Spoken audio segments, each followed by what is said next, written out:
अस्सलाम वालेकुम वरहमतुल्लाहि वबरकातुहू। जनाब भाई दोस्तों की फरमाइश से प्योर नागरा बीतल 100% वाली माशाल्लाह पट लियांदी ने और चंगे हाइट कादे च ने और कोई चौगी या छिग्गी नहीं बिरा इंशाल्लाह वीडियो का नार रहा तो अच्छी तरह इन्फॉर्मेशन दिस है। और गब्बन पट ने जनाब 1.5 to 2 महीना की 100% गड़बने पई तो शुरू तो जनाब तौर फेर के विखा रहे हैं कि तुम्हें पता लगे कि सेहतमंद और माशाल्लाह एक्टिव है।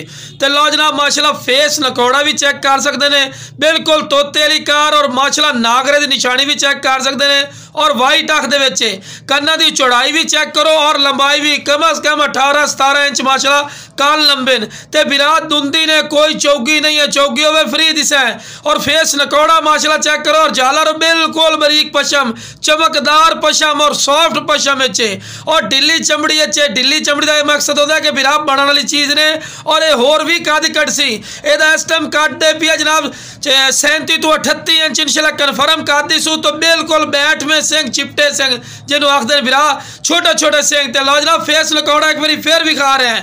तो लो जनाब दूर रख के वीडियो बना के विखा रहे हैं विरा के तुहानू हाइट का भी पता लगे।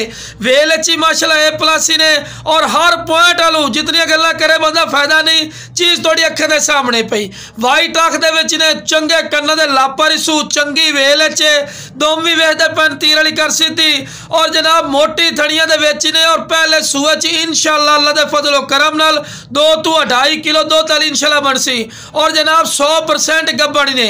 अगर ये नाल दी एक तुहानू होर भी दस देवां जनाब मंडियां चले जाओ या अयाली किसी को पूछ लो इो पट्ठा होंगे जिन्हें तो लाख लाख रुपया मंगते तो 80-80 हज़ार बिरा ए नस्ल होंगी ने तो यह क्वालिटी होंगी ने बिरा भी बिरा मैं दस देवीए।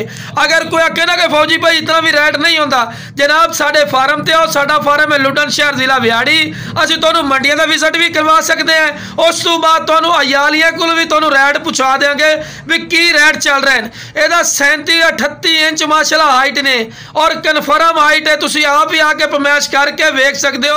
तो बिरा नस्ल होंगी जी 100% होंगी जनाब, गल्लां वाली गल नहीं, तुसीं खुद भी चेक कर सकते हैं। 100% शौक रखना तो बिरा ये शौक रखो, टेढ़े दोगलियां लवण का फायदा कोई नहीं होता बिरा। यह चीज़ होंगी जी म्यारी और क्वालिटी वाली चीज़ होंगी है जी अगे जाके भी फायदा होता है और अच्छे ब्रीड देंदी जी। जो बकरा तुसीं क्रॉस कराई सो उहदे नाल दे ही बच्चे देसी इंशाल्लाह यह नस्ल होंगी है और यह क्वालिटी होंगी माशाल्लाह। कन्ना दे लापर भी वेखते हैं हर पॉइंट वालों पूरी है। तो जिस बिरा नूं चाहिए जनाब स्क्रीन पर नंबर चलता पिया ने इस तरह राबता कर लवे इंशाल्लाह प्यार मुहब्बत रहने जिमें बिरा खुश हो सन। ओके जनाब अस्सलाम वालेकुम सारे।